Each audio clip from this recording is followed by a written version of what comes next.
45 minutes with us instead of chasing peacocks around the garden. Over the course of our ride, you'll get a true taste of Magnolia's three pillars: history, horticulture, and nature.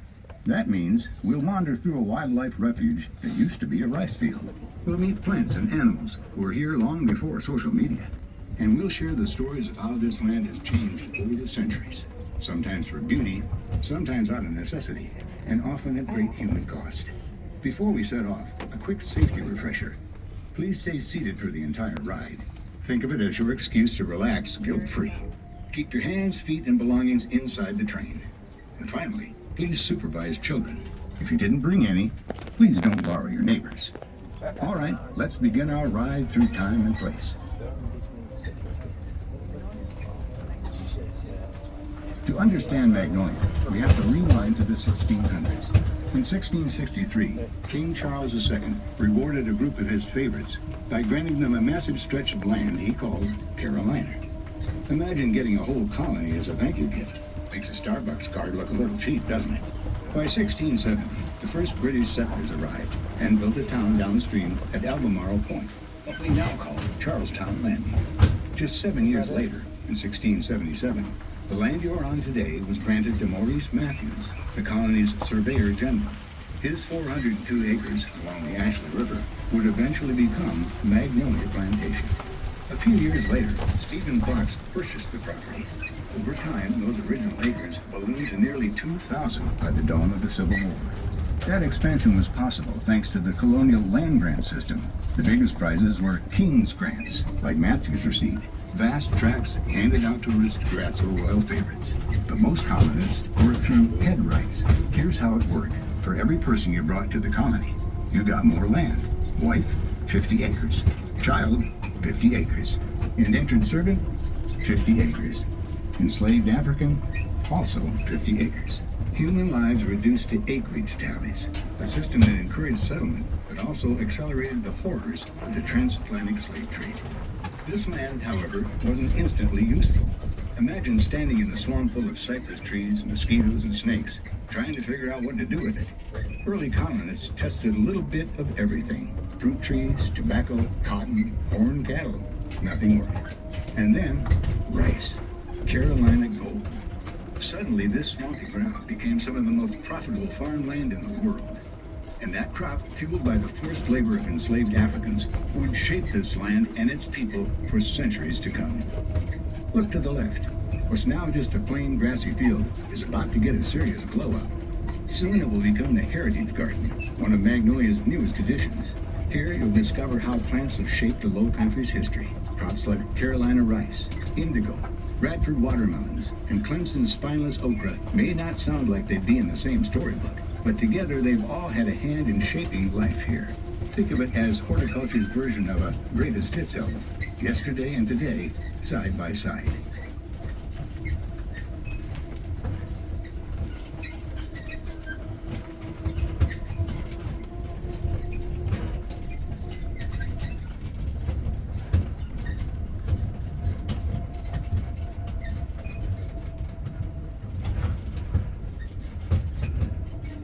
Near your feet, you'll see the deep green leaves of our native dwarf palmetto, Sable minor.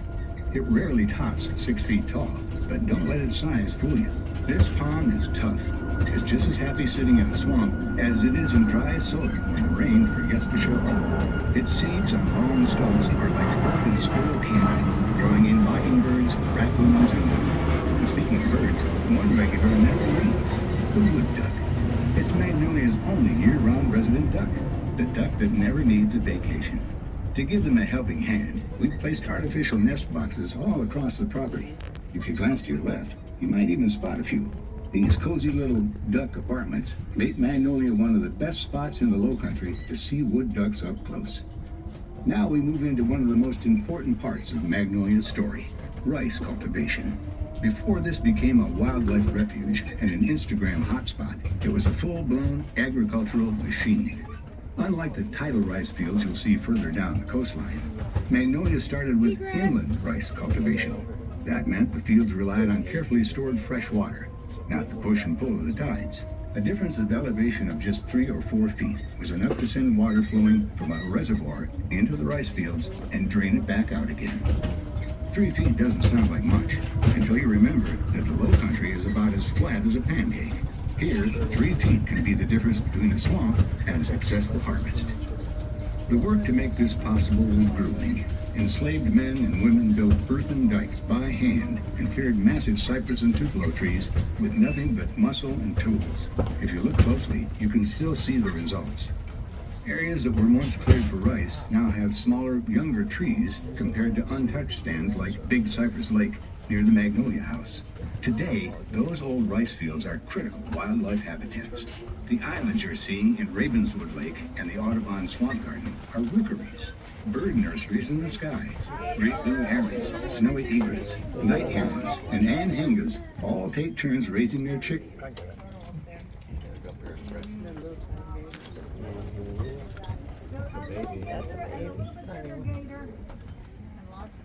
And lots of turtles.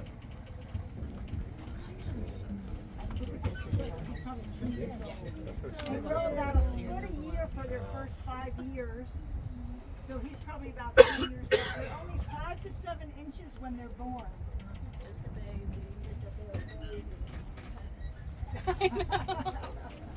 And he's going to talk about the scoops, those little bumps on their back. They're like solar panels because they're tied into their vascular system. That's how they warm up. Here's the rookeries, here's all your egrets. Great blues and great egrets are the first to start nesting here at the swamp. Chicks here from late fall through summer. And here's the surprising part. Alligators play bodyguard. Yep, our toothy friends patrol the water below, keeping raccoons and other predators from reaching the nests. Do they occasionally eat a chick? Sure. But in the grand scheme of things, they're like swamp security guards working the night shift. A little unpredictable, but mostly doing their job. Did you know that male alligators can grow up to 12 or 13 feet? Well, Does everybody see these alligators real close? Oh yeah, there's two. Oh, water cat. You're real close to the bank. This is mating season. That's why they're all out. They mate the next couple months, and May and June is when they will get together, and the offspring will hatch in September. There is one on this platform. Oh, it's just a turtle. I don't know how they Laying right next to it. They eat them. They only eat once or twice per week. A fun fact is that a 100-pound dog will eat more in a year than an 800-pound alligator. I'll stop so you guys can take some pictures.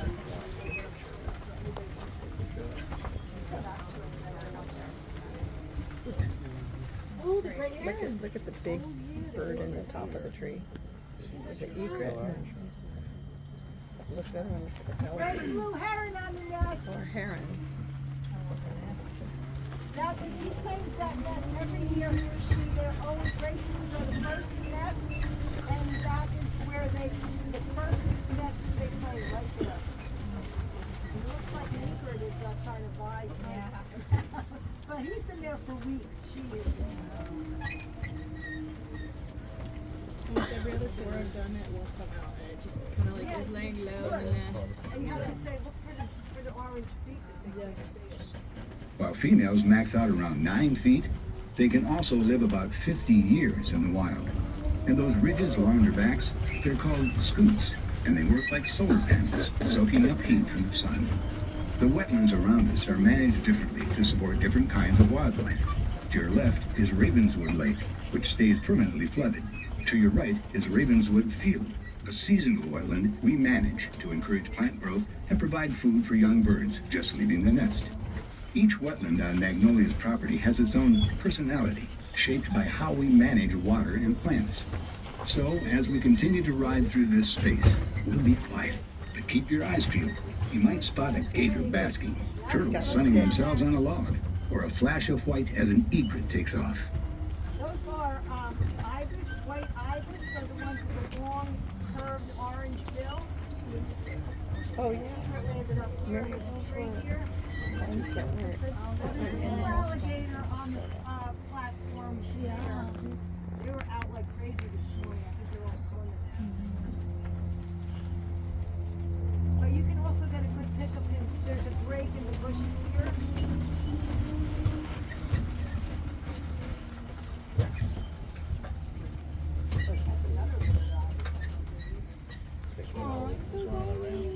Oh yeah. Oh gosh, they're slimy. Two of those ivers. I thought those were almost hunted to extinction, like the Carolina parakeet. This cross dike, that's the Audubon Swamp on the other side. This is the cross dike at the end. There is a boardwalk you can pick up if you prefer to walk on the boardwalk. Coming up on your left is the Audubon Swamp Garden. 13 acres of cypress and tupelo swamp that looks like something straight out of a Southern Gothic painting. It's equal parts wildlife sanctuary and scenic stroll. Elevated boardwalks and winding trails let you wander through while keeping your shoes mostly dry. The swamp is a busy neighborhood. In spring and summer, great blue herons, snowy egrets, and hingas, and many more raise their young here, while turtles sunbathe on logs like they're on vacation, and alligators guard their nests. If you're feeling adventurous later, the swamp is open for self-guided tours year-round, and it's included with your admission. Just follow the signs from the promenade toward the cabins and down the path.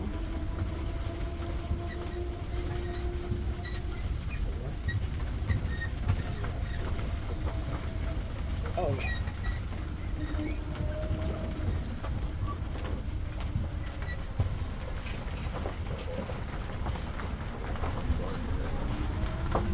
Coming up on your right are the cabins at Magnolia.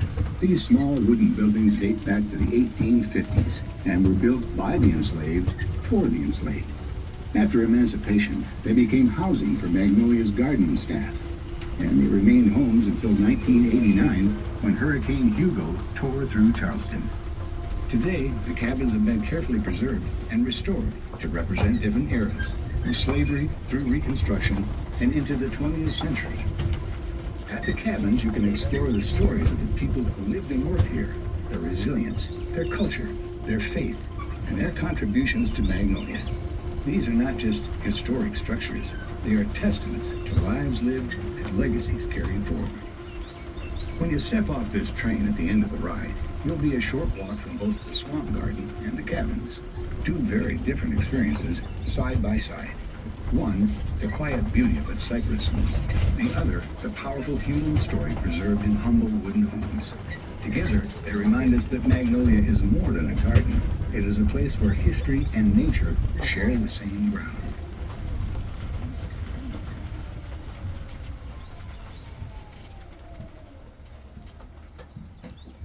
As we pass this open stretch, you'll notice the live oak lawn, shaded by massive oaks and anchored by a pavilion in the center. Today, it's a favorite spot for photographers. If you've ever seen someone lying in the grass trying to get that perfect angle, it was probably here. These massive live oaks to your right have been standing here for centuries. Their wide, sheltering branches have witnessed hardship and resilience alike. And draped across them, you'll see the soft, silvery strands of Spanish moss. Here's the kicker. Spanish moss is neither Spanish nor a moss. It's actually part of the pineapple family. Yes, that particular fact might win you trivia one day. Instead of roots, it collects water and nutrients straight from rain and dust in the air. The trees are just scaffolding. Spanish moss isn't a parasite, though when it grows thick enough, it can weigh down branches or block sunlight.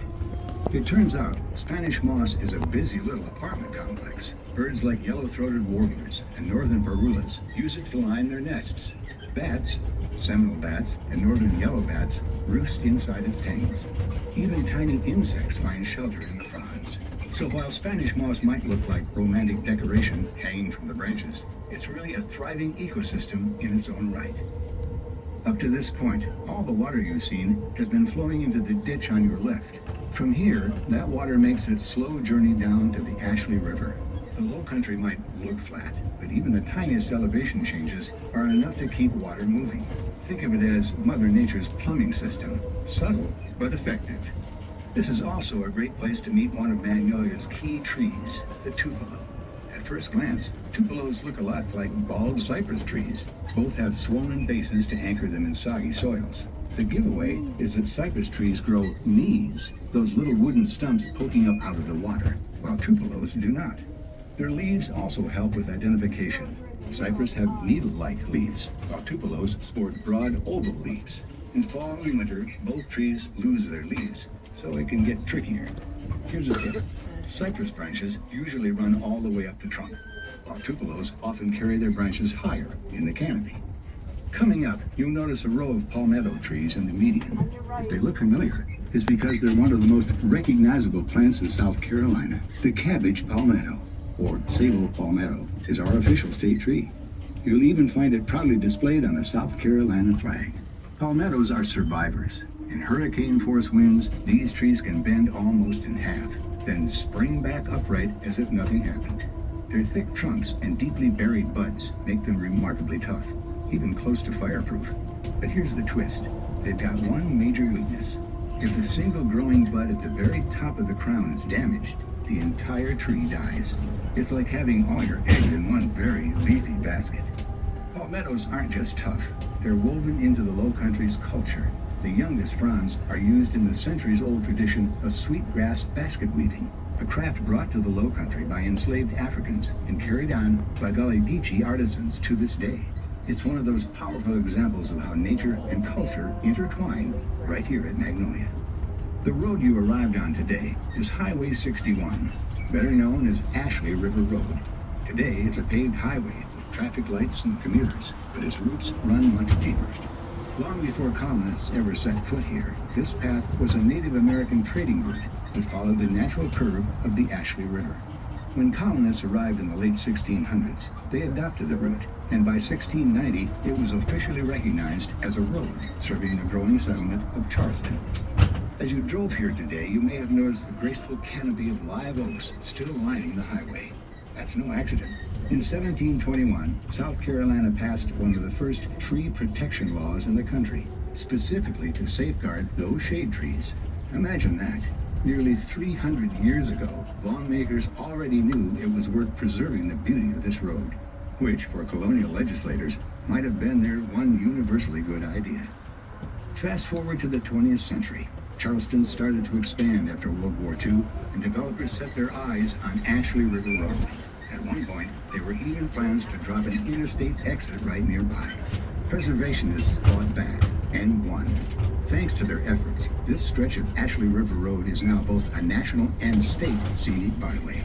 So, as the train rolls on past ponds, fields, and forest edges, remember that this road has carried everyone from native traders to planters, freedmen to preservationists, and now visitors like you. Take note of what you're seeing to your right. This forest is going to completely transform later this summer as we thin out crowded vegetation and bring back the longleaf pine to the land at Magnolia. The longleaf pine might not sound all that familiar today, but a few centuries ago, it defined the southern landscape. Stretching from East Texas to Virginia, longleaf pine forests once covered around 90 million acres. Imagine open, park-like woodlands filled with tall pines, wiregrass, and an incredible variety of plants and animals. These were the forests early settlers would have seen when they first arrived in the Southeast. Long before Europeans, though, indigenous communities lived within and shaped these forests. Fire was their tool, not for destruction, but for renewal. Controlled burns improved visibility for travel and hunting, encouraged the growth of berries and nuts, and attracted wildlife like deer, turkey, quail, and even buffalo. Fire kept the longleaf forest healthy, open, and thriving. When colonists arrived, they quickly realized these trees weren't just beautiful, they were profitable. Longleaf pine was strong, straight, and slow to rot, making it ideal for shipbuilding. Even more valuable was what came out of it: resin, which was used to make tar, pitch, and turpentine, all essential for waterproofing ships. These naval stores became one of the South's biggest industries, especially in the Carolinas. Collecting that resin came at a terrible cost. The work was done by enslaved laborers, often men, but sometimes women and children too, who would cut deep turpentine boxes into the base of each tree. These angled cavities collected the sap, but the process was dangerous and exhausting. The fumes caused dizziness, The resin clung to the skin like glue, and the work went on year-round. Once the trees were drained of sap, they were usually cut for lumber, leaving behind weakened forests and depleted soil. Over time, centuries of over-harvesting and the loss of fire reduced those 90 million acres to just 3 million.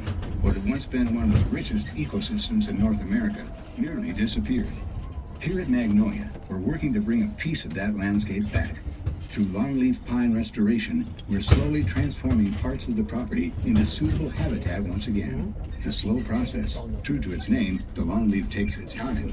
But with careful use of prescribed fire, we're helping these trees reclaim their place in the lowcountry. Restoring the longleaf pine isn't just about trees. It's about bringing back an entire ecosystem. Every fire, every young pine, and every seedling helps create a home for countless species that depend on them. It's a reminder that while we can't change the past, we can choose to care for what remains and help this landscape continue to grow for generations to come. The path beneath us, along with the ones you see branching off of it, are part of Magnolia's more than 6 miles of walking and biking trails. These trails wind through forests, along wetlands, and beside open fields, offering a quieter and more immersive way to experience the landscape once you step off the train. If you are looking to stretch your legs, clear your head, or trade the sound of the train for birdsong and a breeze through the trees, these trails are a wonderful option. These trails offer a slightly different perspective of the property, and because they pass through so many different habitats, no two walks ever feel exactly the same. For our members, the trails are available from sunrise to sunset throughout the year. Those quieter early mornings and golden evenings are often when Magnolia's most elusive residents are most active. You might spot an owl tucked through the branches of a live oak, or if you are lucky, see a bald eagle soaring overhead, or perched high above the canopy, keeping watch over the river. Whether you choose to explore on foot or by bike, these trails invite you to slow down and notice the details. As we continue moving, you'll notice different changes in the elevation of the landscape. As we move along this road, you can imagine a different time, a world where the Ashley River was not a scenic backdrop, but a lifeline. Before English eyes ever mapped this place, it was home to indigenous people, most notably the Kusabo tribes. Their villages, seasonal camps, and waterways wove a living tapestry across the land. Among them were the Kiowa, whose territory extended downriver, the Kuso, who held the uplands and the headwaters, and the Stono, whose domain lay along the neighboring river to the south. These communities didn't see land as fixed plots to own, but as fluid, shared spaces to fish, farm, hunt, and trade with deep respect for seasonal cycles. When the English arrived in 1670, the Kiowa initially offered support, food, guidance, perhaps alliances. But by 1671, tensions erupted. The colony declared war on the Kuso, marking one of the first major conflicts in this corridor. Skirmishes followed with both the Kuso and Stono, and in 1675, the Kuso ceded vast territories that would become known as the Ashley Barony. This land was theirs no more. The displaced communities were forced westward. In their place, the colonial system moved in, with churches, legal acts, and the foundation of St. Andrew's Parish. Plantations like Magnolia sprouted, built by enslaved African laborers, transforming fertile indigenous lands into economic powerhouses. While the descendants of the Kusabo disappeared from most historical records, their footprint remains in the land itself. Edges of rivers, soil layers, shards of pottery, and faint traces beneath the rice fields. Across the southeast, mounds like the one we passed were sometimes used as ceremonial sites, burial grounds, or community markers. What we can say with certainty is that it's a physical reminder that people lived, thrived, and built here long before Magnolia. Their names live on in heritage work and archaeology today. Their story is gradually being reclaimed as the essential first chapter of this river corridor's identity. It's also worth remembering that the Ashley River has not only seen rice fields and gardens, it's been a stage for war. And with the 250th anniversary of the American Revolution approaching, this is the perfect time to reflect on how those events touched the plantations along this river. In December 1779, British Commander Sir Henry Clinton sailed south from New York with some 7,000 troops, determined to take Charleston. His first attempt 3 years earlier had ended in disaster at the Battle of Sullivan's Island, where palmetto log walls and Carolina grit handed the British a stinging defeat. But in 1780, Clinton returned with a large force and a more careful plan. By February 1780, his army had reached the North Edisto River. From there, they advanced slowly, moving across John's Island, then onto James Island, and finally into St. Andrew's Parish, right here in this very corridor. The Drayton family's property became a military campsite, a staging ground where plans were drawn to strike at Charleston itself. Plantation owners, whose livelihoods depended on stability, suddenly found their homes occupied, their crops trampled, their carefully ordered world turned upside down. On March 29th, Clinton's troops crossed the Ashley River. What followed was the siege of Charleston, one of the longest and most consequential battles of the Revolution. By the time the city surrendered in May, more than 5,000 American troops were captured. Historians call it the single greatest American defeat of the entire war. For the planters of the Ashley, it meant living in the uneasy space between loyalty and survival. Some aligned themselves with the crown to protect their estates, while others clung to the patriot cause and risked ruin. Either way, war made itself felt in every rice field and household along this river.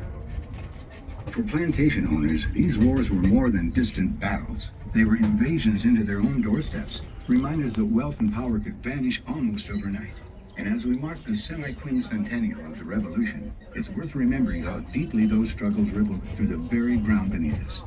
If you take a look at the trunks and branches of the live oaks around us, you might spot a patch of green that looks like tiny curled leaves clinging to the bark. That's the resurrection fern, a plant with one of the most dramatic comebacks in the garden world. You can also see it on the raised platform to your left. Most plants can only lose about 10% of their internal water before they dry out and die. Even humans can only manage a 20% loss before we're in serious trouble. But the resurrection fern, it can lose up to 75% of its water, shrivel up like it's auditioning for a role in a mummy movie, and still bounce back at the first hint of rain. Within hours, those dry, curled fronds unfurl into lush green again, hence the name. The secret lies on the underside of the leaves, which are great at absorbing moisture quickly. When it rains, it's like the plant wakes up and says, "Oh, good, we're alive again." It's a type of epiphyte, just like Spanish moss, meaning it grows on trees but doesn't harm them. Instead, it takes its nutrients from rainwater and dust. In other words, it's the perfect house guest. Doesn't eat your food, doesn't hog the sunlight, and brings its own decor. Up ahead on our right is a final stretch of ditch where all the water we've seen along our ride eventually makes its way out toward the marsh on our left. Think of it as the wetlands exit lane, where everything we pass finally heads out to join the bigger system. But water isn't the only thing making that journey. You won't likely spot them from the train. They are the introverts of the mammal world. But our trail cameras tell us this area is a popular commuter route for river otters. These sleek, semi-aquatic acrobats are the largest members of the weasel family, and they can be found in every county in South Carolina. Magnolia offers just about everything they could want. Clean water, plenty of food, and lots of quiet spots where humans aren't tromping around. Their menu is pretty classic low country. Fish like carp and catfish, plus crabs and crayfish. And yes, they time their seafood dinners for low tide, when all the tasty critters get stranded in shallow pools. It's basically the otter version of a happy hour special. Of course, they're not the only ones eyeing the buffet. Alligators will also wander into the rivers at low tide to take advantage of the easy pickings. So if you're exploring on foot later, keep an eye on the water when the tide drops. You may see a few diners showing up right on schedule. The rice trunks on both sides of the Magnolia Marsh make great front row seats for this. By the way, they frame the water perfectly, and you never know what might swim, splash, or slide past.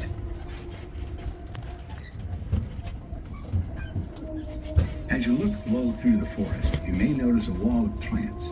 If you look a little closer, you'll start to notice that the wall is made up of a shrub with small 1-inch oval leaves. Unfortunately, this plant is doing what it was designed to do, just not in the right place. What you're looking at is a Chinese privet, one of the several types of ligustrum found in our forests, and it may even be a familiar sight in your own backyard. So how did this highly invasive shrub make it here? As is the case with most invasive plant introductions across the country, modern Americans brought it here during their travels. Privet is often praised for its adaptability to just about any growing conditions. Shade, no problem. Full sun, not an issue. Need a privacy screen along your yard? It does the job. Have hungry deer? they want nothing to do with it. At first glance, that sounds pretty appealing. The trouble begins when the privet escapes the space it was intended for, which it does easily through its abundant seeds. Once established, it spreads quickly, shading out the forest floor and outcompeting native plants. As those native plants disappear, biodiversity drops with them, leaving behind a dense, uniform wall of green that supports very little wildlife. What can we do instead? The answer is surprisingly simple. Look for native alternatives.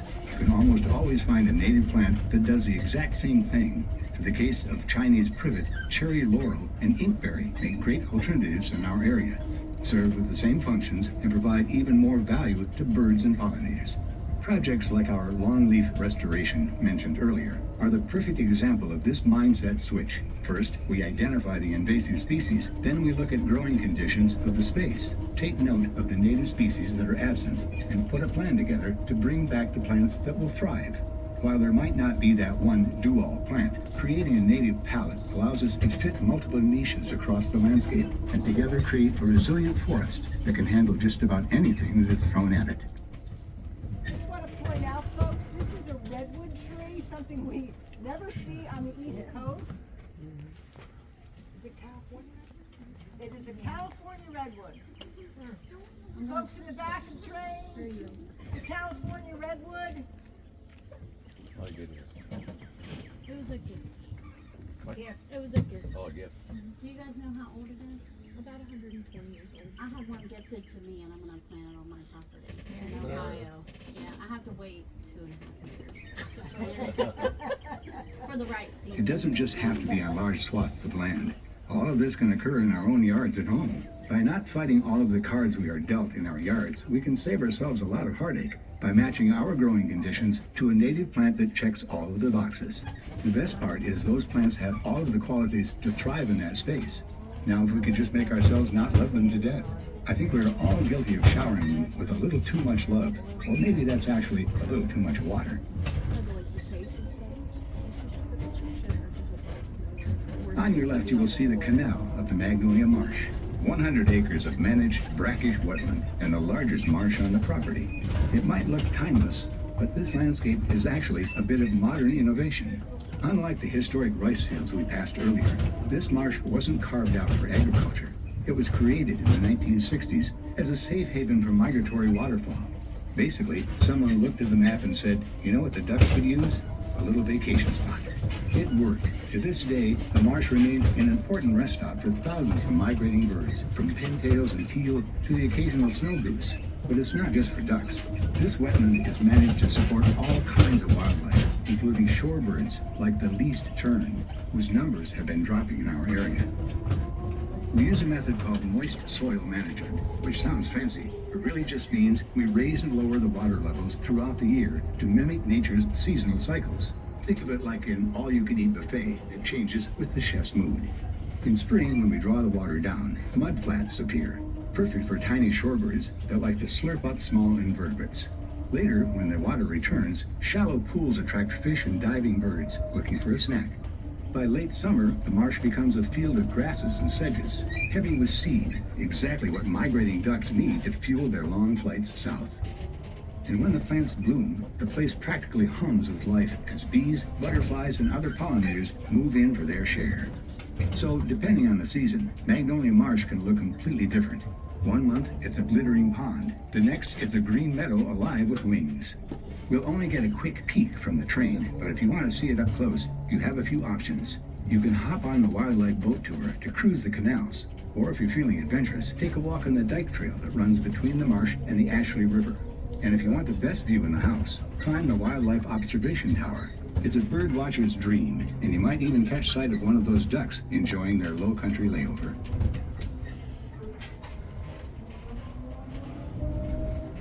As we move closer to the cultivated gardens, keep an eye out for the glossy green leaves tucked beneath the larger trees.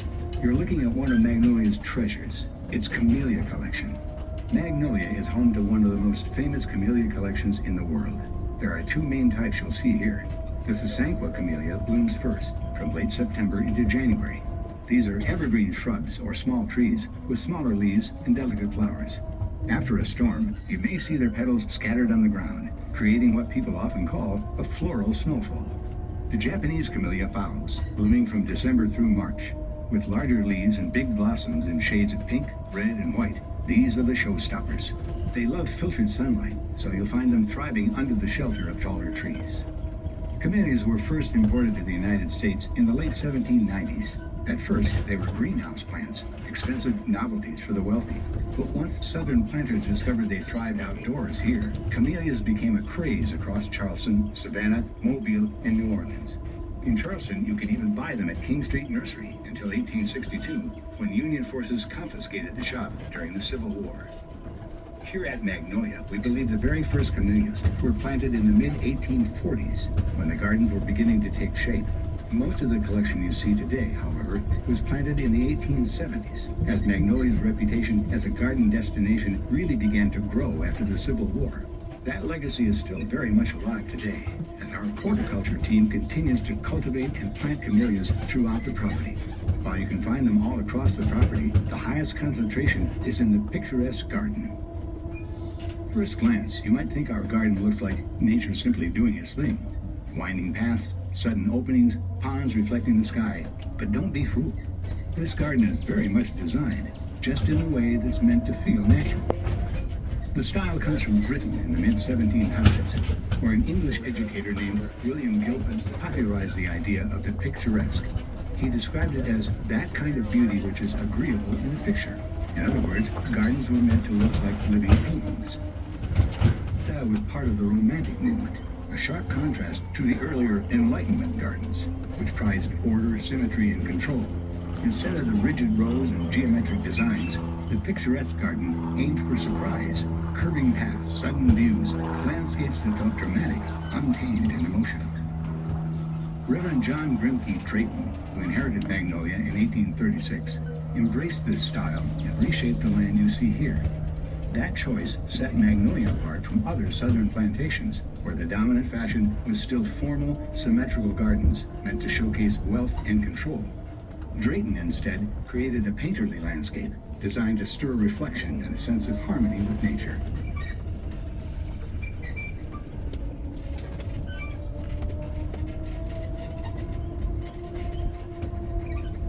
No, your eyes haven't deceived you. You are seeing bamboo. What may be surprising is that we have 4 of our own native bamboo species in North America, 2 of which can be found at Magnolia.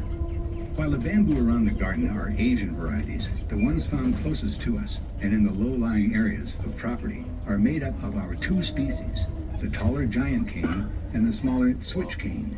Both species of cane thrive in a shaded understory of wet, loamy soil and are of great cultural significance to the indigenous people of our region, mentioned earlier in the tour. Wildlife such as Swainson's warbler, a bird in decline that heavily relies on cane in order to nest, and mammals like deer that use the cover to move unnoticed and conceal their young. One of the most secretive and most important animals that relies on this cover is the bobcat. About twice the size of a house cat, with long hind legs and a short tail, bobcats are one of the last remaining top land predators in this area. With red wolves and cougars long gone from the low country, bobcats help keep populations of rats, mice, and even young deer in check. They're stealthy hunters, relying on sharp vision and hearing rather than smell. If you think you're quiet in the woods, they've already seen you, calculated the wind direction, and decided to stay out of your way. What makes Magnolia so perfect for them is the habitat variety. They use the understory, those layers of dwarf palmetto, thick brush, and cane brakes, like the ones we just saw, as cover to stalk prey and raise their young. It's a reminder that wilderness isn't always loud or obvious. Sometimes it's just a quiet presence from the shadows. And even below that, there's an entire hidden world. The understory and forest floor are alive with amphibians like salamanders and frogs, reptiles such as box turtles and snakes, and more insects and invertebrates than we could ever list. Bees, beetles, moths, butterflies, snails, and so many more. All these species, big and small, work together to keep Magnolia's ecosystem healthy, providing for the tiniest life forms. From pollinators to pond frogs, help sustain the entire food web. And wherever you've come from, you have your own version of this at home. So when you leave here, take a little of that curiosity with you Explore your own backyard habitats and see what small wonders are hiding there. As we make this turn, you will see one of Magnolia's most breathtaking views, the Oak Allée. The word allée comes from the Old French meaning walk or passage. Over time, it came to describe a long tree-lined promenade designed to frame a view. Even our English word alley comes from the same root, though I promise this is a lot grander than a back alley. Take a look at the sweeping arch of the branches overhead. These are southern live oaks, icons of the low country.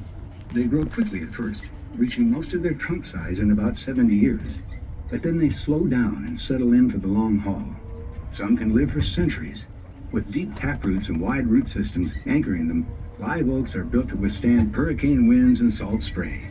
That durability is part of why they've become such enduring symbols of this region. Most oak avenues in the Low Country were planted in the late 1700s or early 1800s, but some are even older. One of the earliest was planted in 1680 at the Oaks Plantation in Goose Creek. Here at Magnolia, we believe this allée was planted soon after Stephen Fox purchased the land in 1679. Interestingly, this wasn't the grand entrance. In the 1600s and 1700s, the Ashley River was the true front door to Magnolia. Boats were faster and smoother than bumpy dirt roads, so visitors usually arrived by water. The oak-lined avenue would have been a side approach, used by neighbors or visiting gentry on horseback or in carriages. Later, when the first Magnolia house burned and the second was rebuilt slightly to the right, the alley no longer lined up perfectly with the house. But today, it remains one of Magnolia's most iconic and beloved views. Now, coming into view is one of Magnolia's most iconic landmarks, the Long White Bridge. Originally built in the mid-19th century as a centerpiece of the picturesque garden, it's been the subject of countless photographs, postcards, and wedding albums. This is one of the most photographed spots in all of Magnolia, so don't be shy about snapping your picture. If it feels like you've stepped into a postcard, well, that's exactly the point. Here, we'll pause briefly. If anyone wants to hop off for the Magnolia House tour, a wildlife boat tour, the gift shop, or simply to explore the gardens, this is a perfect place. Otherwise, we'll keep rolling back toward the depot. Everybody good? Anybody want to get off?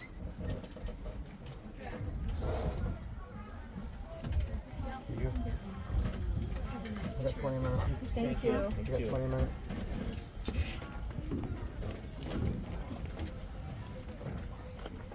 It just ends right there. Let's get off of here.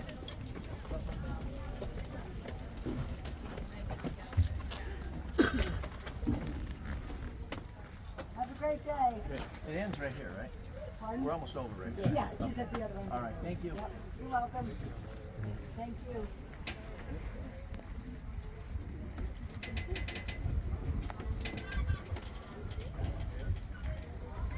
As we head back toward the station, look to your left. You'll see the trees that give this place its name, magnolias. Their glossy green leaves and enormous white blossoms are among the South's most iconic sights. When they bloom in spring and summer, the air fills with a sweet, lemony fragrance that can stop you in your tracks. Keep your eyes open as we pass the peacock garden on your right. If you're lucky, you might spot one of Magnolia's peacocks strutting through the beds like they own the place, which, frankly, they seem to think they do. And if the mood strikes, you may even see a tail fanned out in full iridescent color. It's a favorite photo stop, so have your camera ready. For anyone interested in what you'll see in the gardens today, the bloom station just to your left highlights what's flowering right now. Our gardens change with the seasons, so every visit offers something new. When you're ready for a break, the Peacock Cafe is nearby, offering sandwiches, cold drinks, coffee, and ice cream. It's the perfect spot to recharge before wandering deeper into the gardens. Before you leave, here are 2 quick tips. Download the Magnolia app. It's a digital guide with maps, stories, and extra details to help you make the most of your visit. Consider a membership. Members enjoy unlimited admission and access to special events throughout the year. It's a great way to return again and again, watching the gardens and landscape change with every season. As we arrive back at the depot, remember that Magnolia is more than just a garden. It's a place where history, horticulture, and nature come together in one living, breathing landscape. From the Ashley River to the live oaks, from camellias to cabins, every corner here tells a story stretching back more than 3 centuries.